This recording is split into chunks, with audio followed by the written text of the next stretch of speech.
If you like open-world adventure games, will American Fugitive sate your appetite for sarcastic thrills, police-fighting antics, and vehicular mayhem? Or is it just a trailer trash reskin of Grand Theft Auto? Watch on and find out. My name is Thoraxe, and this is Strategy for Busy People. If you've got a few minutes, I'll tell you what to play.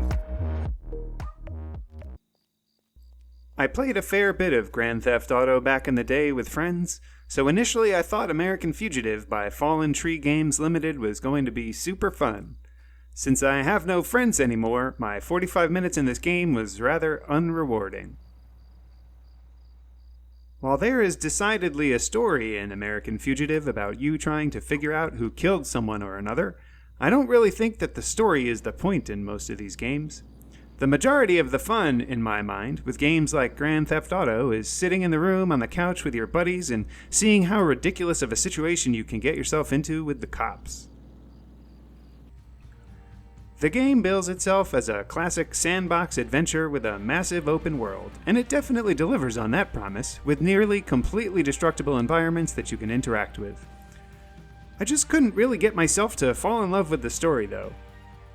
Look, I'm all about the come-from-behind underdog tales, but I've seen enough of these movies. I'm not sure why that didn't translate into, man, I want to play a game in one of these movie environments, though. Anyway, the game does have some interesting mechanics. You can break into people's houses and search rooms to find loot, which you can then presumably sell later. While you search rooms, though, the police are on the way, sometimes, and their impending arrival adds to the unique tension. There's also a whole tow truck thing with its own vehicle snatching mechanics that is actually somewhat entertaining. The towed vehicle can even be a weapon if you do it right.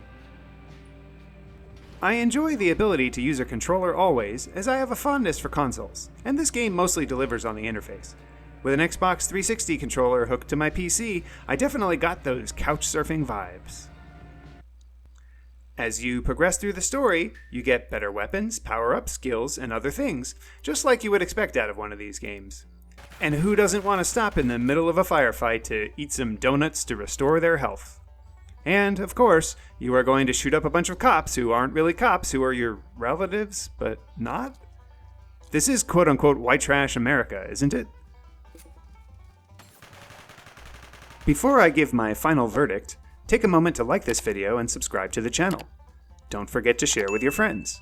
Agree with me, disagree with me, or want to see other content? Let me know in the comments below. And if you want to support me in making more of these videos, become a patron on Patreon. Your support really makes a difference. The final verdict. If you're a huge fan of games like Grand Theft Auto, American Fugitive is definitely going to do it for you. The game is well executed with some interesting twists and takes place in an environment where you haven't seen one of these games before.